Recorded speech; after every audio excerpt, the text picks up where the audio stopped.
La route ne tue pas, mais c'est nous qui tuons à cause de notre maladresse. Cependant, d'autres raisons pourraient expliquer ou être à l'origine de ce grand nombre d'accidents enregistrés sur certaines voies publiques de Niamey.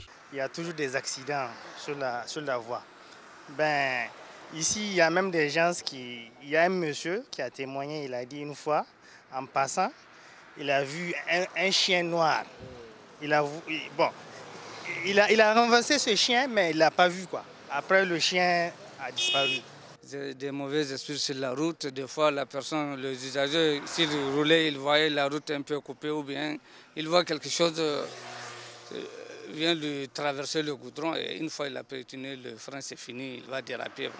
Tout ça, les gens se disaient ça, quoi. Ces djinns, ou mauvais esprits, seraient donc très actifs sur les routes afin de satisfaire leurs besoins maléfiques. Le phénomène prenant de l'ampleur, la route de Niamey 2000 ou route Filengue, en passant par la voie du pont Kennedy menant au rond-point Robanda ou encore la route Torodi non loin du péage, sont reconnus pour leur nombre d'accidents et leur triste record de morts enregistrés.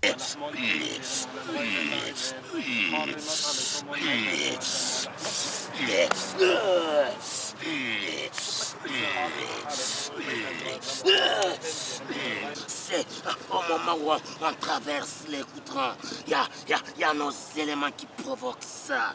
Rien que même avant-hier, on nous a, un sorcier nous appelait. Avant-hier, un sorcier vous a appelé? Oui. Pour faire quoi? Oui, pour venir prendre des sacrifices. Il a versé du sang dans le fleuve au moment où on traversait le goudron. On a provoqué un accident. Et le camion qui vient de crever tout de suite, vous avez un lien avec ça? C'est pour te montrer notre capacité. Parce que on a pris que tu vas venir. Oui, on a pris ça. C'est pour moi te montrer. C'est une démonstration de force. Oui. Bonjour. Alors, vous êtes ici?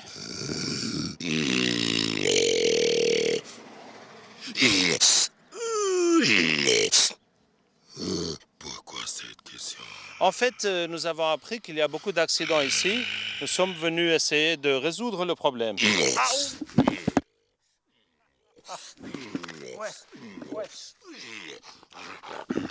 Je pense qu'on est tombé sur le bon djinn qui va nous parler des accidents qu'il y a ici.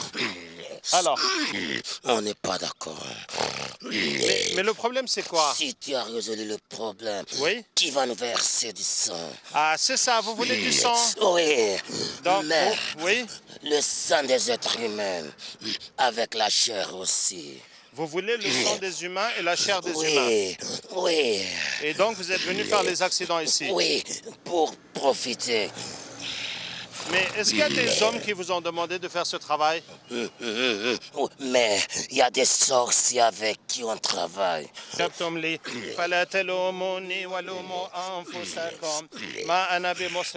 veux boire ton sang. Tu veux boire mon sang? Oui, je veux boire ton sang. حرمت عليكم الميتة والدم ولحم الخنزير مهلا لغير الله به حرمت عليكم الميتة والدم ولحم الخنزير مهلا لغير الله به حرمت عليكم الميتة والدم ولحم الخنزير ça c'est pas du sang حرمت عليكم حرمت عليكم الميتة والدم ولحم الخنزير مهلا لغير الله به حرمت عليكم الميتة والدم ولحم الخنزير مهلا لغير الله به. Donc, combien de sorciers vous envoient ici récupérer le sang? 34 sorciers. 34 sorciers, 4 sorcières et 13 marabouts. Ok, tout cela, il reste des djinns avec eux? Tout le monde est là. On va regarder le travail que ces sorciers ont fait depuis qu'ils sont sorciers. C'est donc pour remédier à cette situation et préserver les vies humaines que Cheikh Ben Alima et son équipe ont décidé de faire des captages d'utilité publique sur ces voies. On n'a pas une explication logique de pourquoi les accidents se font là-bas et de cette façon récurrente. Donc il y a forcément une cause parce que la logique ne peut pas accepter un phénomène sans cause. Et la cause, elle est mystique, ça ressort à chaque fois. Donc, en ce qui concerne là où on était au bord du fleuve, Ils disent qu'eux, ils sont dans le fleuve, chaque fois les sorciers les sollicitent et sur leur passage, ils provoquent des accidents. Donc logiquement, là-bas, c'est des accidents pas trop graves, mais quand même assez récurrents. Le deuxième endroit où on était, près des collines de Torodi, là-bas, c'était vraiment grave parce que les djinns voulaient du sang humain et de la chair humaine. Donc c'est le massacre. Là-bas, c'est vraiment...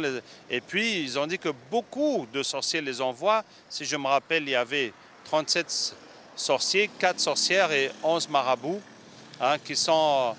qui envoient. Donc une cinquantaine en tout. Donc c'est une grande force mystique qui fait ça. Et ici, à Niamey 2000, donc c'était les marabouts. Mais ils ont dit que les marabouts ne savent pas. Mais quand même, les marabouts travaillent avec les djinns et puis ils les envoient. Et les djinns provoquent les accidents pour avoir plus de force avec le sang. Donc de toute façon, c'est un travail satanique. Et ce que je vous dis, quand les djinns, on leur donne la force, c'est les humains qui leur donnent la force. Avec des sacrifices, avec des sorcelleries. Et là, les djinns vont s'imposer dans la vie des humains. Mais la vigilance reste toujours de mise. Pour le moment, c'est fini. Et Inch'Allah, dans les semaines et les mois qui viennent, vous allez constater un changement radical. Mais c'est-à-dire moins d'accidents. Mais tant qu'il y a des gens qui refont les sorcelleries, les sacrifices pour les djinns dans le fleuve, et qui vont chez les sorciers, les marabouts, faire des choses, ça va revenir. Donc, bon, nous, on peut revenir encore capter, mais il faut que les gens se réveillent, on est musulmans. On doit cesser de s'adonner à la sorcellerie et au culte des djinns. Cheikh Ben Alima a eu un séjour bien rempli au Niger au regard de ses multiples interventions tant à Niamey qu'à Zender, Tawa et Maradi. Cheikh Ben Alima s'envolera dans 3 jours pour l'Angleterre, ensuite les États-Unis d'Amérique pour une longue tournée mondiale.